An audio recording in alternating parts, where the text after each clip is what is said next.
오늘도 하나님을 예배하는 자리에 또 온라인으로 현장 예배로 함께하는 여러분 모두 환영합니다. 또 반갑습니다.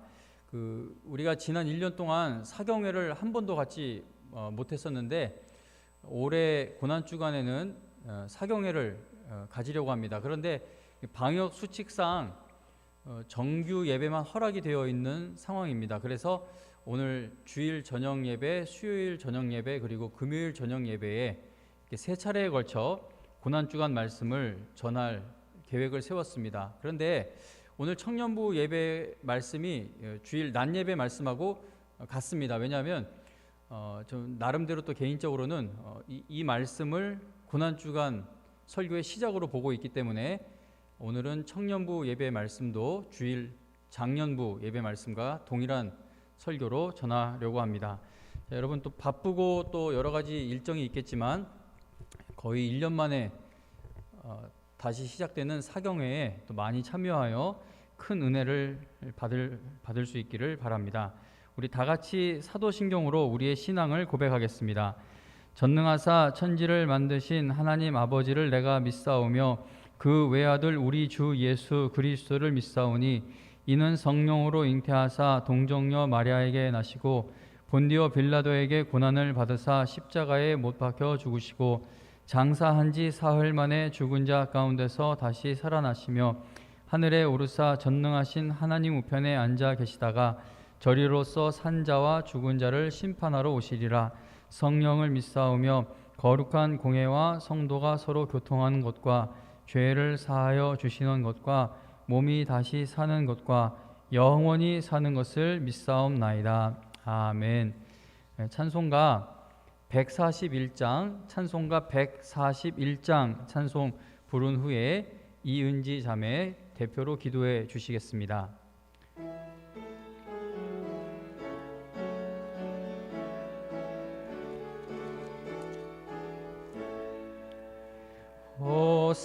호산나 호산나 다 노래 부른다.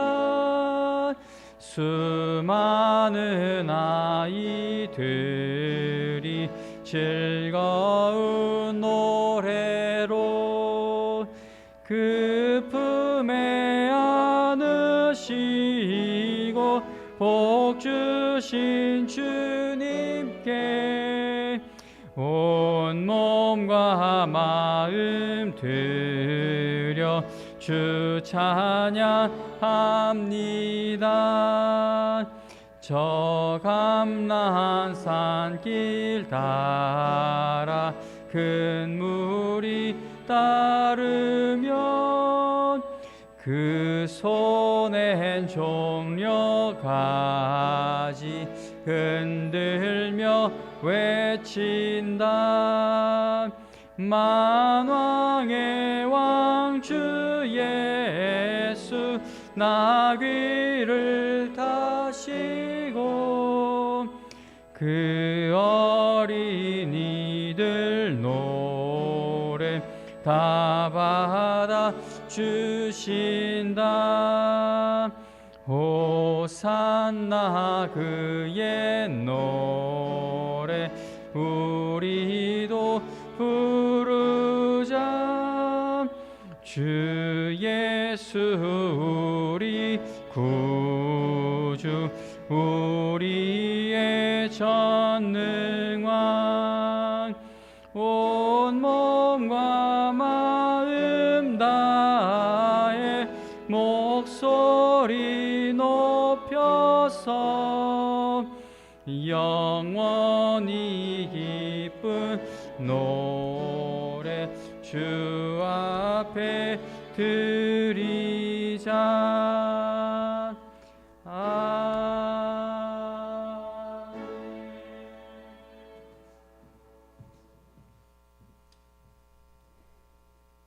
기도하시겠습니다. 사랑이 많으신 하나님 아버지, 한 주도 저희의 생명과 건강을 지켜주시고 주님의 날에 주님 전에 나아와 예배하게 하심 진심으로 감사합니다. 오늘은 예수께서 예루살렘에 입성하신 종려주일입니다. 주님을 호산나 다윗의 자손이여 환대했다. 십자가에 못 박은 이들이 곧 우리의 부끄러운 자화상임을 돌아봅니다. 그러한 죄인인 우리를 위하여 십자가에 못 박혀 피 흘리신 주님의 고난과 죽기까지 따르신 그 순종을 되새겨보기를 원합니다. 다가오는 고난주간 바쁜 일상 중에도 말씀을 통해 주님을 만나게 하시고 깨어 근신하여 부활의 새벽을 준비하는 청년부가 되게 하여 주시옵소서. 코로나 시대 전쟁 같은 세상 속에 살아가는 청년들에게 많은 믿음의 도전이 있습니다. 저희 모두에게 영적인 분별력을 허락하여 주시고 주님께서 보내신 각자의 자리에서 충성하며 주님의 영광을 드러내게 하여 주시옵소서. 구별된 자로서 세상 가치관에 물들지 않되 주변을 사랑으로 섬기며 합력하여 선을 이루는 빛의 자녀들로 살아가게 하여 주시옵소서. 각자의 달란트에 맞는 진로를 열어주시고 학업과 직장, 맡겨진 모든 처소에서 날마다 주님 뜻을 구하며 주님 마음에 합당한 자들로 쓰임받게 하여 주시옵소서. 청년부와 교회 학교를 위하여서도 기도합니다. 어려운 상황이지만 환경과 다른 핑계를 찾지 않고 오직 주님 주신 사명에 충실하여 말씀으로 하나 되는 교회 학교와 직분자들이 되게 하여 주시옵소서. 영혼 구원과 은혜를 향한 갈급함이 넘치게 하시고 주님께 엎드려 함께 구할 때에 말씀으로 바로 서는 교회, 주의 은혜로 다시 일어서고 부응하는 교회가 되게 하여 주시옵소서. 오늘도 단위에서 말씀을 전하시는 최연 담임 목사님께 성령 충만과 영력을 더하여 주시길 원합니다. 듣는 청년들이 모두 아멘으로 화답하며 한 마음으로 은혜 받는 귀한 예배의 시간 되게 하여 주시옵소서. 예배의 시종을 주님께 맡기오며 이 모든 말씀 우리 주 예수 그리스도의 이름으로 기도합니다. 아멘.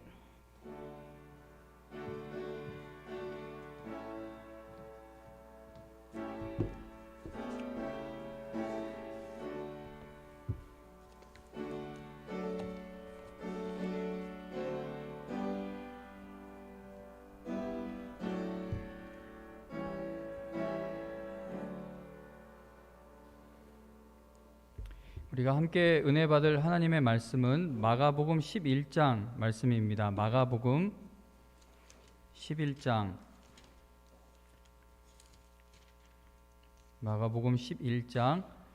11절에서 14절입니다. 마가복음 11장 11절에서 14절 하나님의 말씀 읽어드립니다.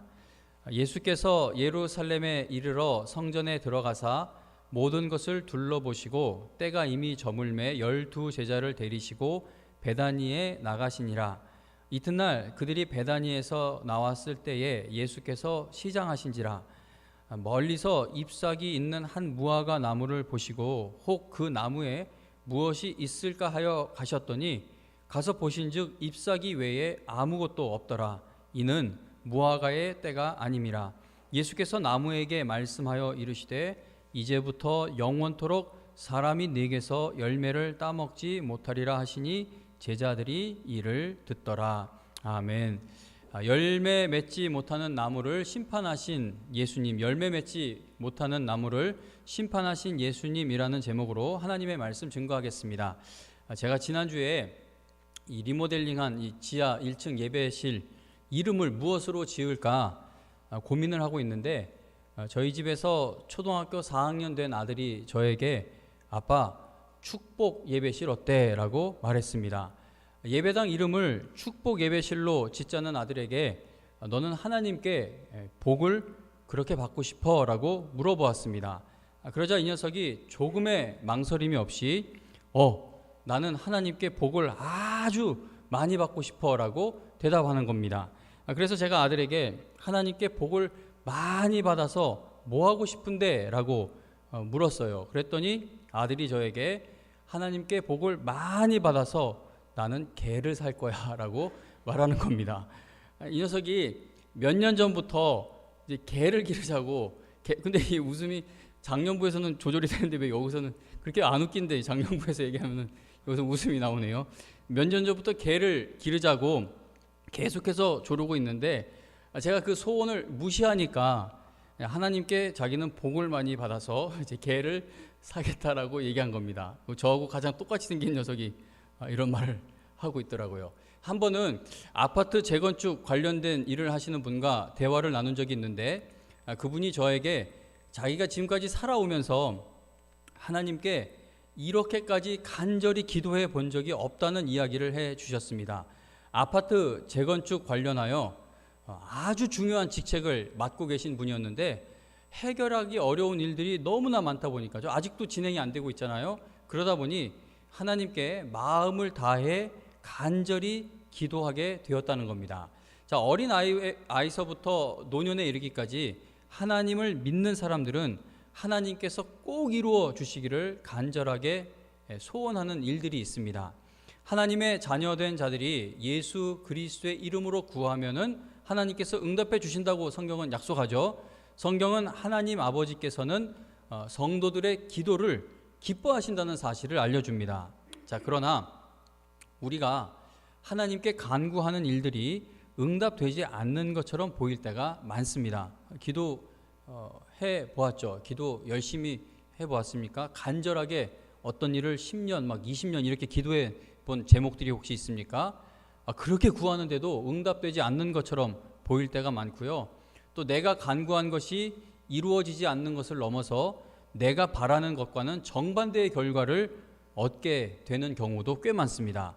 하나님께 간구한 것을 응답받지 못했다 할지라도 하나님을 신뢰하는 마음을 잃지 않기 위해서는 하나님께서 우리에게 주시겠다고 약속하신 것이 무엇인지를 깨달아야 합니다. 내가 원하는 바가 이루어지지 않았어요. 5년, 10년 기도했더니 이게 이루어지지 않는 것을 넘어서 반대의 결과가 왔어요. 그때 낙심하지 않기 위해서는 우리가 하나님이 우리에게 주시겠다고 약속한 것이 무엇인지를 알아야 한다는 거예요.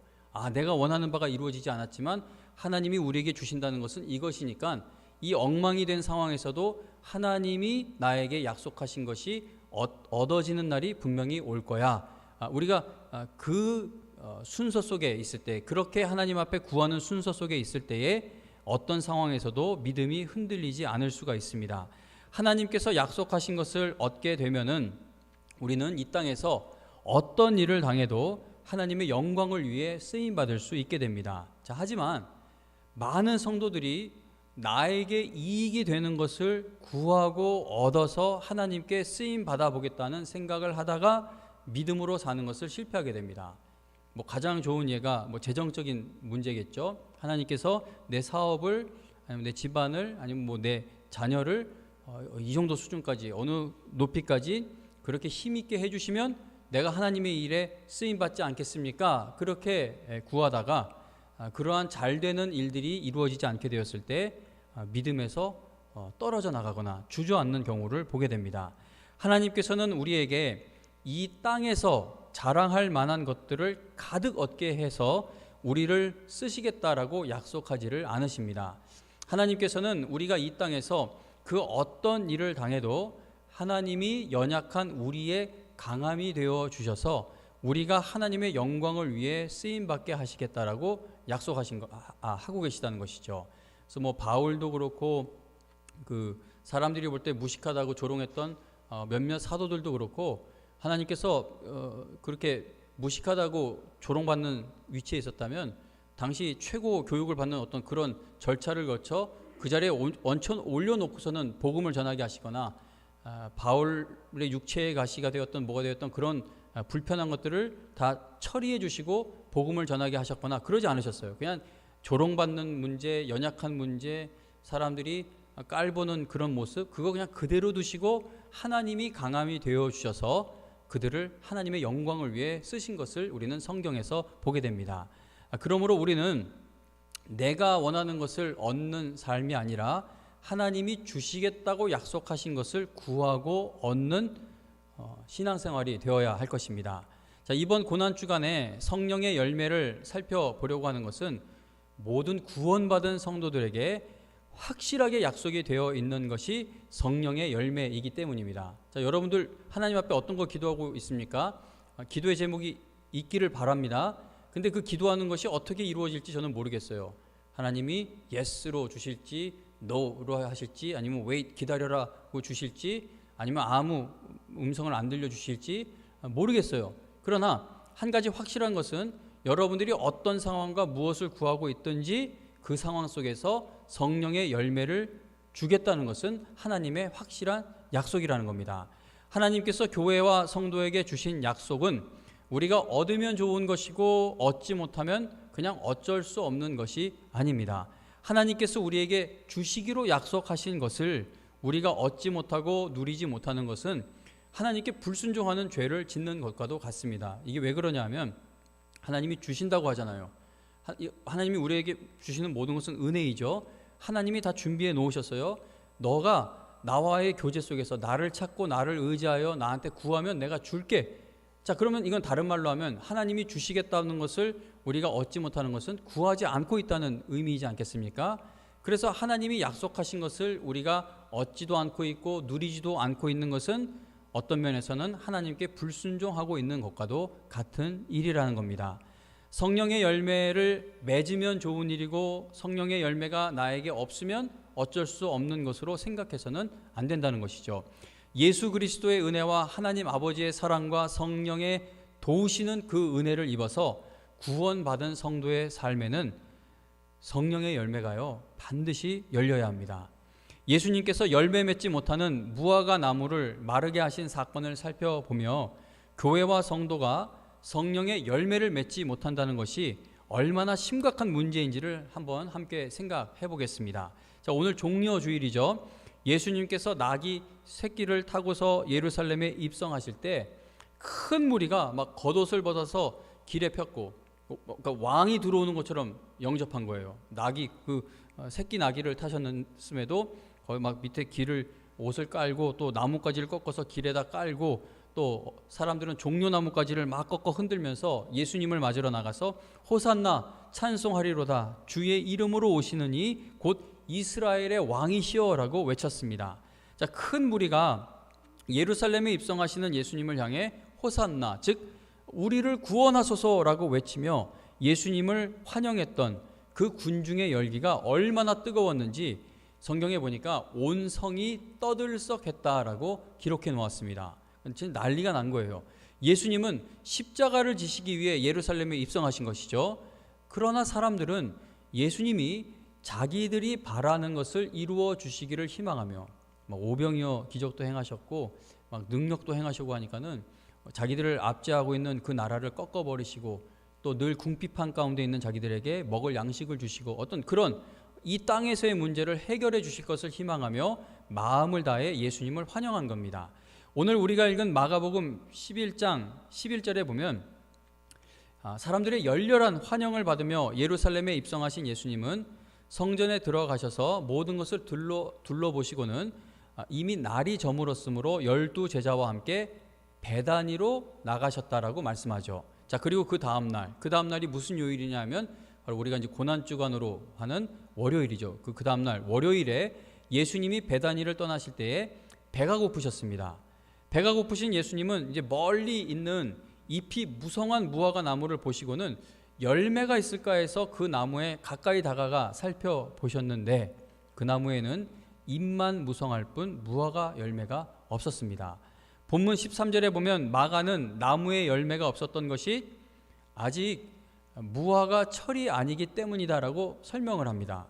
자, 당시 이스라엘에서 무화과 나무에 먹을 만한 맛있는 열매가 열리는 것이 6월에서 8월 사이였다고 합니다. 뭐 10월까지라고도 하고 뭐 복잡해요. 막 이것도 어쨌든 예수님이 지금 이 나무를 보실 때는 그런 열매가 열릴 때는 아니라는 것이죠. 하지만 예수님께서 예루살렘에 입성하신 한 3, 4월 정도에는 덜 익은 열매라도 열려 있어야 합니다. 그러니까 그 나중에 풍성한 열매가 열릴 나무라면은 지금 이 시기에 그런 열매가 열릴 것이라는 어떤 조짐이 있어야 한다는 것이죠. 그러나 예수님께서 보신 그 나무에는 잎만 무성할 뿐, 잎이 그렇게 무성하면 열매가 있어야 되는데 잎만 무성할 뿐 열매가 열릴 징조가 전혀 보이지를 않는 것이었습니다.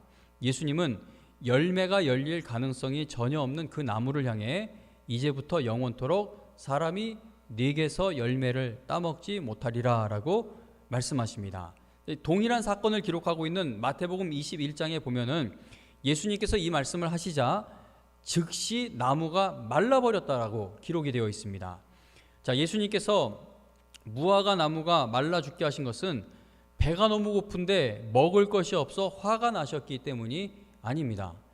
그렇게 진짜 해석하는 사람도 있어요. 예수님을 뭘로 보기에 예수님 배가 너무 고픈데 열매가 없어서 그렇게 하셨다. 그게 아니에요. 구약 성경에 보면은 무화과 나무는 포도나무와 함께 하나님의 백성인 이스라엘을 상징합니다.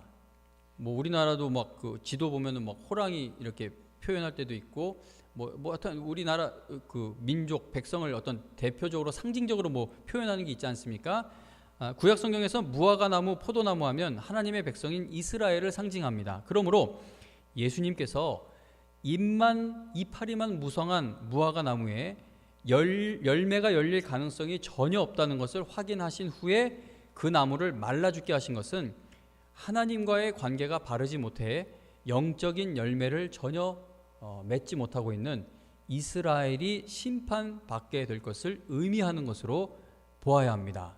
열매 맺지 못하는 무화과 나무를 심판하신 예수님께서 예루살렘으로 다시 가셔서 이제 어떤 일을 행하시는지 마가복음 11장 15절부터 17절을 계속 볼게요.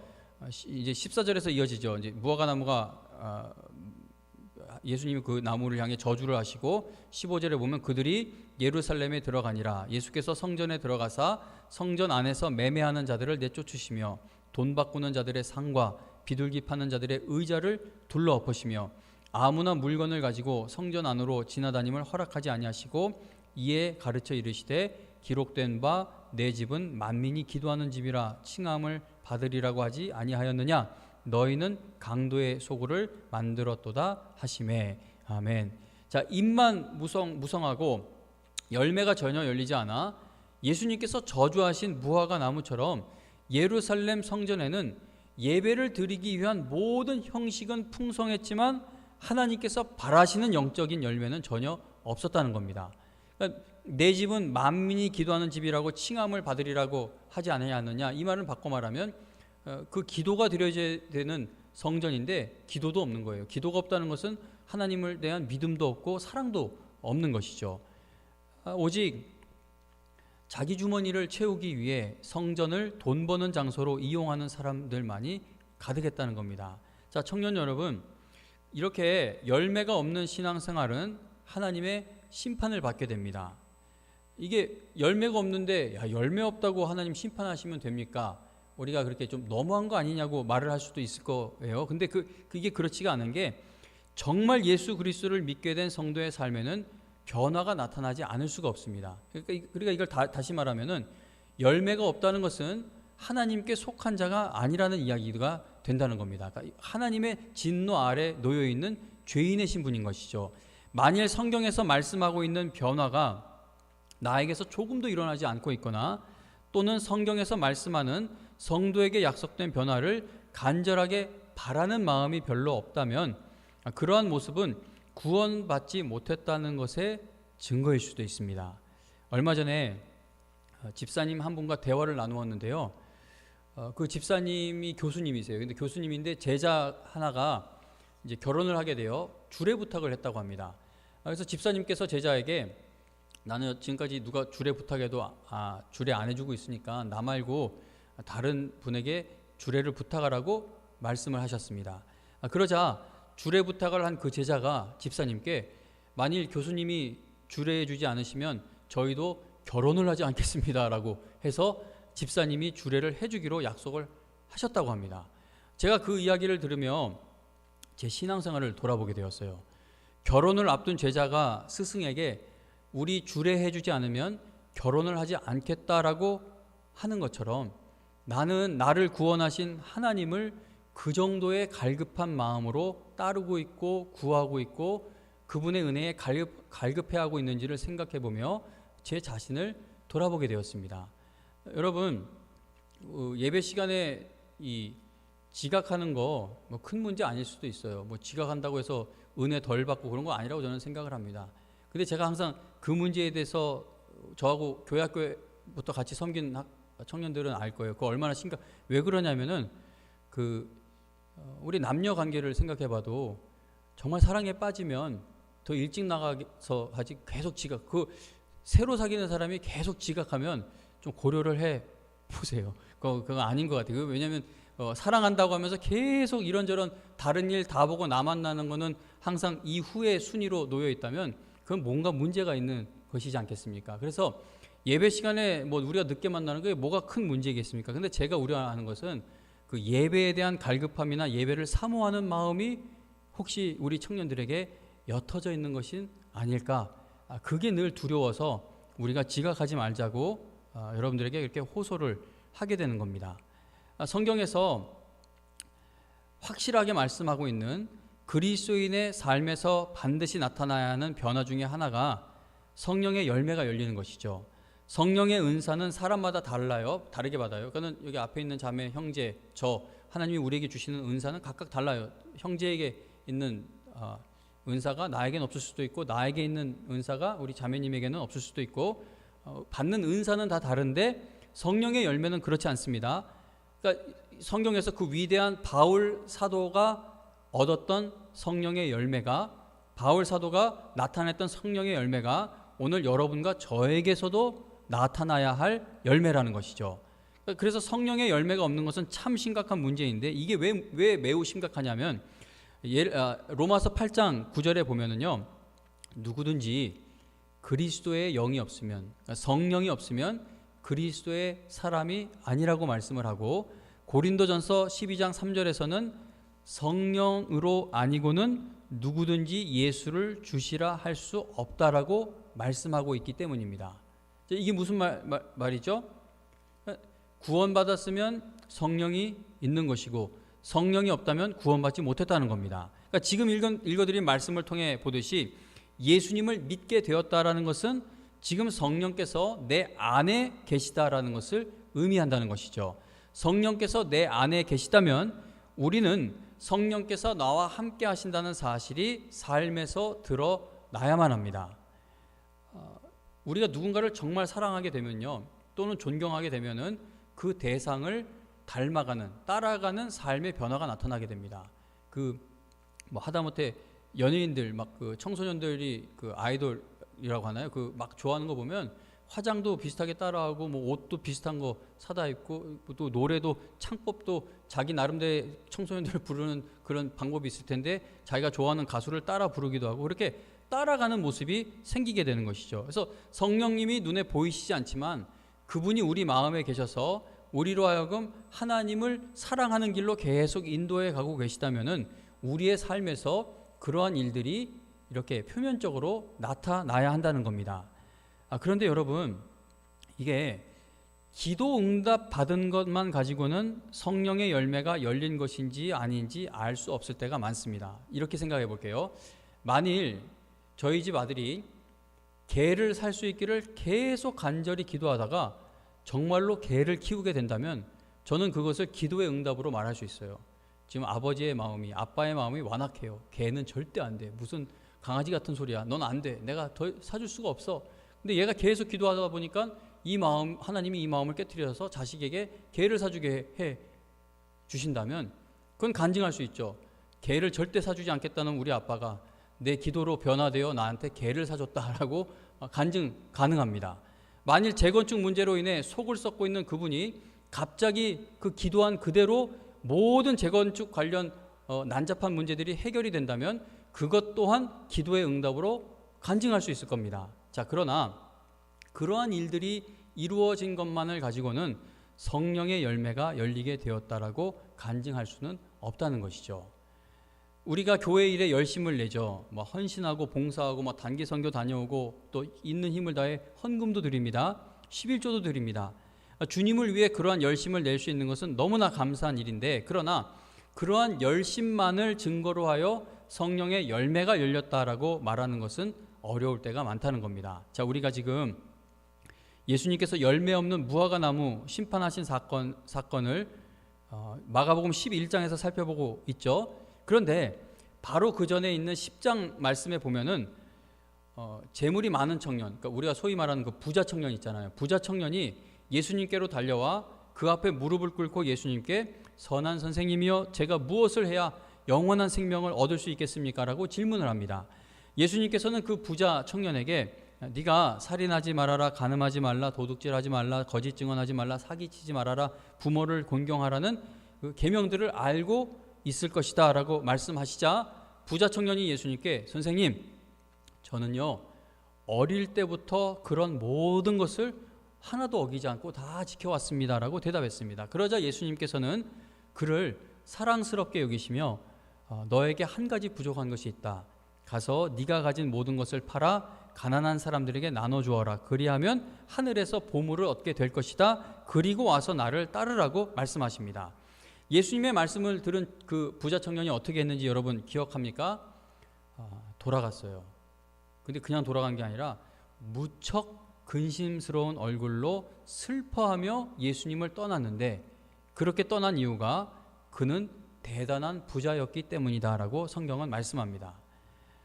만일 여러분 이 부자 청년이 오늘 우리 교회에서, 영광교회에서 신앙생활을 하고 있는 젊은 집사님이셨다면 우리는 이분이야말로 우리 교회에서 최고로 성령의 열매가 가득한 사람이라고 생각하지 않았겠습니까?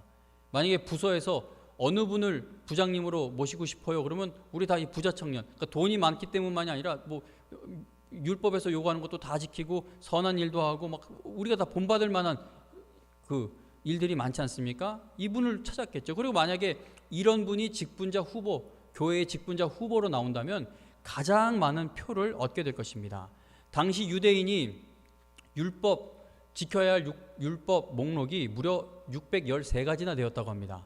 하나님께서 주신 율법을 더 잘 지키기 위해서 하나님이 주신 율법에다 막 갖가지 행동 규칙을 계속 추가시키다 보니까 무려 613가지나 되는 하라 하지 마라 하라 하지 마라 이런 규칙이 생기게 된 겁니다.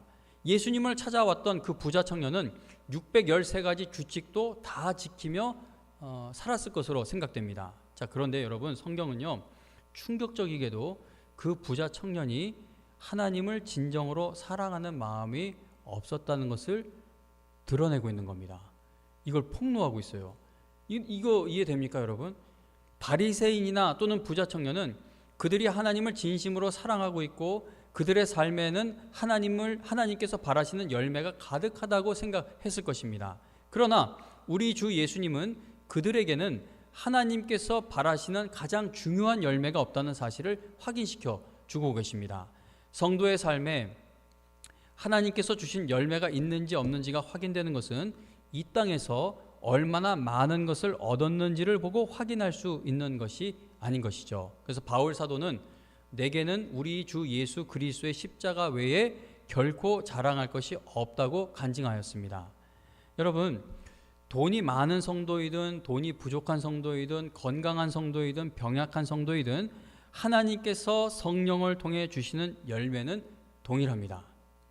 그래서 뭐가 더 많이 가진 사람이 주님 안에서 더 행복하고 적게 가진 사람은 그 사람보다는 조금 상대적으로 덜 행복하고 그런 게 없다는 거예요. 이게 왜냐하면 성경에서 말하는 그리스도인의 평안과 기쁨과 감사는 이게 성령을 통해 주어지는 열매이기 때문에 이 세상의 것으로 추가하거나 마이너스 시키거나 그러한 성질의 것이 아니라는 것이죠.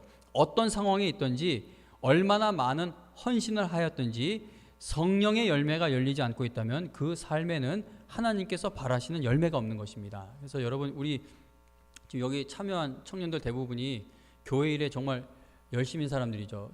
영광교회 그루터기처럼 여러분들은 남겨져 있는 사람들이라고 저는 늘 생각을 해요. 얼마나 여러분 이 주일날까지 여기 와서 예배드리고 헌신하고 얼마나 힘듭니까? 근데 그렇게 힘을 다하는 여러분들을 의심해서 이런 말씀을 드리는 것이 아니라 이런 말씀을 우리가 말씀에 우리 자신을 비춰볼 때 지금 여러분들이 보이는 열심만을 가지고는 성령의 열매가 있는지 없는지 명확하게 알 수가 없다는 겁니다.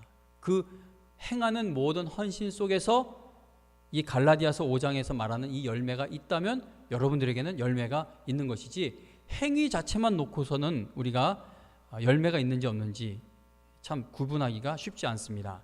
성령의 열매를 말하는 갈라디아서 5장 22절과 23절을 한번 보겠습니다. 여러분 갈라디아서 5장 22절 23절을 보면은 이렇게 말하죠. 갈라디아서 5장 22절 23절에 보니까 오직 성령의 열매는 사랑, 희락, 화평, 오래 참음, 자비, 양선, 충성, 온유, 절제다라고 말씀합니다.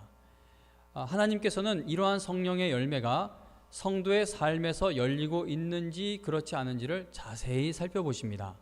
예수님께서 성전을 깨끗하게 하시기 전날 먼저 행하신 일이 있어요. 11절 마가복음 11장 11절에 보면 예수님께서 예루살렘에 이르러, 그러니까 이 우리가 오늘날 종료주일로 지금 지키고 있는 일요일, 그러니까 주일이죠. 예루살렘에 이르러 성전에 들어가셔서 어떤 것을 하셨다고 합니까? 모든 것을 둘러보셨다라고 말씀을 하죠.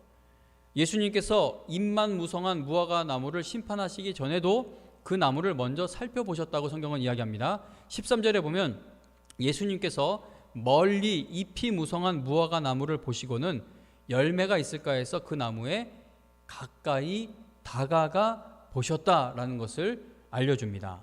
그러니까 성전에 가서 막 다 뒤엎고 성전 정화 깨끗게 하시는 그 일을 하시기 전에 그 또 앞으로 이루어질 심판을 예고하는 것이죠.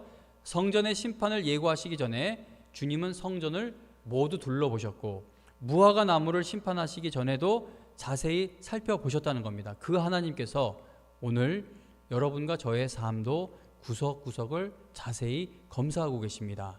우리 영광교회를 전부 둘러보고 계십니다. 우리 주님은요, 무성한 잎사귀에 속지 않으십니다. 우리 주님은 성전에서 열심히 헌금을 환전해주고 제사드릴 제물을 준비하는 그런 모습에 속는 분이 아니십니다. 우리 주님은 평생을 내가 613가지 규칙을 지키며 살았다라는 그런 것에 속는 분이 아니십니다. 성경에서 매우 분명하게 말씀하고 있는 성령의 열매가 열리기를 간절히 바라는 마음이 나에게 전혀 없다거나 성령의 열매가 전혀 열리지 않고 있는 성도라면 여러분, 무서운 말이지만 어쩌면 나는 아직 구원받지 못한 영혼일 가능성이 높다는 겁니다. 이제 오늘 저녁 수요일 이제 갈라디아서 말씀을 볼 텐데 갈라디아서 말씀 또 로마서 7장 말씀 이런 데 보면 바울이 육과 영의 싸움이 얼마나 치열한지를 이야기하지 않습니까? 그 우리 안에서 육의 사람과 영의 사람이 이 전쟁을 일으키는 그 갈등 자체가 없다면 이건 매우 심각한 일입니다. 그런데 여러분, 우리가 성령의 열매를요 스스로 맺을 수 있는 것은 아닙니다. 자, 우리 주님께서는 열매가 없는 무화과 나무를 저주하셨죠. 그 나무를 말라 죽게 하셨죠. 근데 하나님께서는 주님은 저주하신 것만 보여주신 것이 아닙니다. 하나님께서 바라시는 열매를 맺지 못하는 우리를 불쌍히 여기셔서, 여러분 이거 보세요. 이 성전을 허물어질 것을 이야기하시고 무화과 나무가 메말라 죽게 하셨는데 우리도 그 심판을 받을 수밖에 없는 사람, 우리는 하나님을 위해 열매를 맺을 수가 없는 사람들이지 않습니까? 성령의 열매도 그렇고 마태복음 5장에 나오는 산상수훈 그 8복 8가지 복 있는 사람, 그걸 봐도 그렇고 우리는 그거를 지킬 힘이 없어요. 지킬 능력이 없어요. 그거 못 지키면 큰일이죠. 하늘나라에 들어갈 수가 없고 하나님이 요구하시는 바를 따르지 못하니 우리는 심판밖에 받을 게 남지 않은 사람들이 되어버립니다. 그런데 우리 주님께서 열매 맺지 못하는 우리를 불쌍히 여기셔서 그분 스스로가 저주의 나무 십자가에 달려 죽으시고 그 죽음을 이기고 부활하셔서 이제 우리에게 부활의 첫 열매가 되어주셨습니다. 첫 열매가 되어주셨다는 것은 이후에 이제 열매가 열리게 되었다는 것이죠. 우리는 열매를 열리게 할 수 없지만 주님이 첫 열매가 되어주심으로 이제 우리도 하나님이 요구하시는 그 열매를 맺는 성도가 된 것입니다. 우리 주 예수 그리스도의 은혜와 하나님 아버지의 놀라운 사랑과 성령님의 쉬지 않고 우리를 도우시는 놀라운 역사하시는 은혜로 인해 이제 우리에게도 하나님이 요구하고 바라시는 성령의 열매가 열릴 수 있는 그 놀라운 길이 열리게 되었다는 겁니다. 자, 그런데도 우리가 성령의 열매에 대해 무감각하게 살아가고 있다면 우리는 예수님을 외면하며 살고 있는 것과도 같은 이야기일 것입니다. 예수님이 성령의 열매이시기 때문인 거죠. 여러분, 이제 시간이 다 됐지만 조금 더 이야기 하나 더 들려드릴게요. 그 교회 주차장에 그 담배 피우고 계속 쓰레기를 버리는 사람이 있어요. 그 말보로 피는 사람인데 그 누군지 진짜 그래서 CCTV를 달았잖아요. 달았어요. 얼마 전에 다는 거예요. CCTV를 달았더니 사각지대에 와서 피고 가는 거예요. 그래서 사각지대에 와서 피고 막 계속 그 침도 얼마나 많이 뱉어요. 그 버리고 그리고 꼭 2%예요. 그 있잖아요, 그 음료수. 그걸 꼭 먹고선 걷다 버리고 가요. 막 치우다가 어저께인가 그저께는 너무 화가 나서 그걸 치우면서 너무 화가 나는 거예요. 매번 진짜 너무한 것 같아요. 매일 그렇게 버리고 가니까. 그래서 그걸 버리면서 그런 상상을 혼자 해봤어요. 이놈 잡히면 내가 힘만 있으면 이 음료수에다 담배 그 가루를 다 섞어서 그놈 입에다가 이렇게 부어버리고 싶다는 어떤 그런 생각을 해보았습니다. 근데 내가 만약에요 예수님 믿지 않는 사람이라면 이렇게 일어나는 마음하고 싸울 필요가 없어요. 나는 정당해요. 왜 내 사유지 내 영역에 들어와서 계속 쓰레기를 버리고 갑니까? 그거는 법적으로도 처리가 가능한 일이지 않습니까? 근데 여러분, 우리 그리스도인들은요 가장 억울한 일을 당하는 자리에서도, 가장 참을 수 없는 일을 당하는 자리에서도 성령의 열매로 대응하고 싸워야 하는 사람들입니다. 그래서 그 쓰레기 버리는 사람과 감정 대립이 일어나게 되는 것은요, 그 사람과 나의 문제를 넘어 하나님과 나의 관계에 어딘가 이상이 생긴 겁니다. 제가 은혜가 충만할 때는요, 쓰레기 치울 때 어떤 마음으로 치웠는지 아세요? 쓰레기 치우면서 하나님, 이 사람들이 교회에다 쓰레기를 버리는 거 보니까 분명히 교회를 다니지 않는 사람들인 것 같은데 그래도 담배라도 피기 위해 이 교회 마당에 발걸음을 들여놓은 것 감사합니다. 이렇게 마당에서 담배를 피다가 쓰레기를 버리는 인생이지만 하나님 예배당으로 올라오게 하셔서 하나님 앞에 죄의 쓰레기를 다 내놓고 변화되는 사람들로 불러주세요라고 그렇게 그 마음이 생긴 건 내가 만들어내는 것이 아니라 하나님이 나를 사랑하시는구나에 대한 감격이 있을 때 그 모습이 나오게 된다는 겁니다. 그러니까 여러분, 지금 여러분들이 겪는 어떤 감정적 소용돌이 아니면 뭐 인간관계에서의 어려움, 이런 모든 일들이 상담받고 누구에게 이렇게 이야기 듣고 하면서 위로 얻고 격려받아서 회복되는 것도 너무 중요해요. 그러나 우리 그리스도인들에게는 각자의 마음에 내주하시는 성령이 계시고요, 그분을 의지할 때에 모든 꼬이고 쓰레기 같은 상황에서도 성령의 열매로 대응할 수 있는 능력을 분명히 부어주십니다. 하나님과의 사랑의 관계가 회복될 때 이 일이 일어나는 건데, 자, 이 일에 대해서는 오늘 저녁 7시 예배 때 조금 더 살펴보고, 이제 시간이 다 됐으니까 저녁 예배 때 살펴보도록 하겠습니다. 여러분, 끊임없이 제 자신을 이렇게 돌아보는 건요, 이 목사라는 타이틀이 무성한 잎사귀일 수도 있기 때문입니다. 목사 되면은 구원받습니까? 그렇지 않아요. 목사인데도 구원받지 못한 것 같은 말씀을 이렇게 들어보면 정말 저분 구원받은 걸까 의심되는 경우가 많습니다. 이 목사라는 타이틀도 잎사귀가 될 수 있어요. 여러분들이 지금 얼만큼 지금까지 얼마나 열심을 갖고 하나님을 섬겨왔던지, 그게 정말 하나님이 바라시는 열매인지 아닌지 늘 하나님 앞에서 확인할 수 있는 지혜를 달라고 구하고 영의 눈을 열어달라고 구해서 여러분들은 하나님 나라 가는 그날까지 성령의 열매를 맺는 일에 쓰임받는 성도들 될 수 있기를 바랍니다. 여러분 모두 성령 충만의 은혜를 구하여 성령의 열매로 하나님께 영광 돌리는 일에 쓰임받는 하나님의 참된 자녀들이 되기를 주님의 이름으로 축원합니다. 311장 찬송가 311장 찬송 부르면서 우리 준비한 헌금 드리도록 하겠습니다.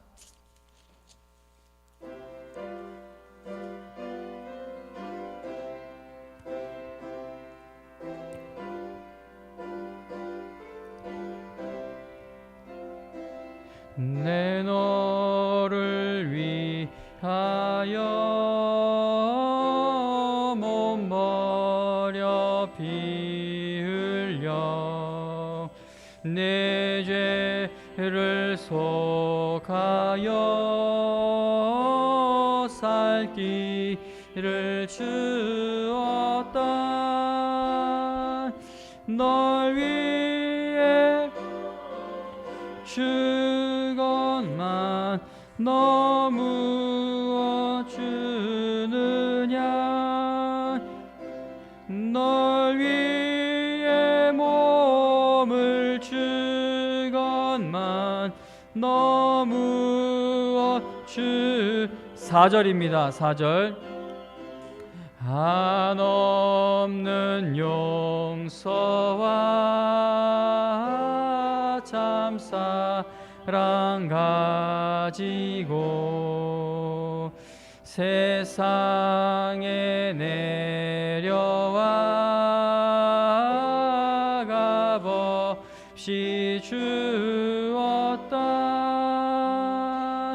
이것이 귀중하건만 너무 주느냐. 이것이 귀중하건만 너무 주느냐. 아멘. 헌금 드린 손길들이 있습니다. 사랑의 헌금, 또 선교 헌금, 그리고 분주한 일상 속에서도 날마다 함께 하시는 주님의 인도하심, 지켜주시는 은혜에 감사합니다. 말씀과 은혜를 더욱 사모하며 사경연을 통해 고난주간 주님의 은혜를 충만히 누리는 청년부 되기를 간절히 바라며 드린 손길이 있습니다. 기도드릴게요. 하나님 아버지, 감사합니다. 우리 청년들 어렸을 때부터 주님을 알게 하시고 여기까지 믿음으로 성장하게 하신 것 정말 감사하고 또 감사드립니다. 하나님 아버지, 우리 여기 모인 청년들, 또 온라인으로 예배드리는 청년들, 정말 예수 그리스도를 구주로 영접한 성도들일 줄로 믿고 감사드립니다. 하나님 아버지, 이들이 앞으로 살아가면서 어떤 일을 당해도 그 일에서 승리하고 이길 수 있는 것은 어떤 다른 것 의지하는 것이 아니라 내 안에 내주하시는 성령을 의지할 때 이길 수 있다는 것을 늘 기억하게 하여 주셔서, 그래서 하나님의 은혜를 구하고 하나님의 도움을 구하게 하셔서 하나님의 능력으로 세상 속에서 쓰임 받게 하여 주시옵소서. 또 이번 주 생일을 맞는 김민영, 민대식, 박건아 형제 하나님 지켜주시고, 또 국내 해외에 있는 이 형제들 하나님 그 각자가 보냄받은 자리에서 건강을 지켜주시고 안전을 지켜주시고 또 하나님의 뜻대로 쓰임받는 하나님의 자녀들 되게 하여 주시옵소서. 하나님 아버지, 오늘도 이 자리로 불러주신 것 정말 감사드립니다.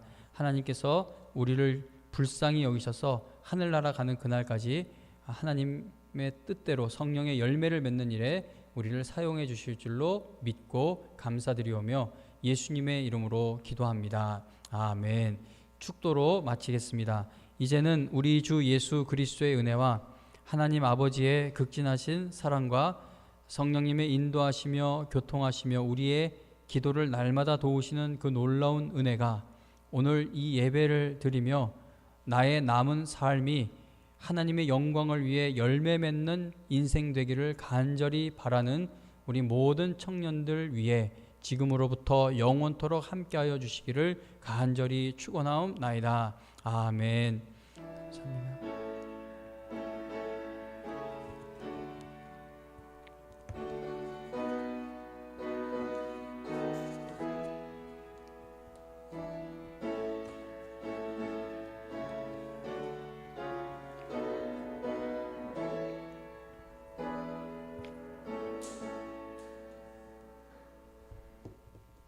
예배를 마칩니다. 여러분, 오늘도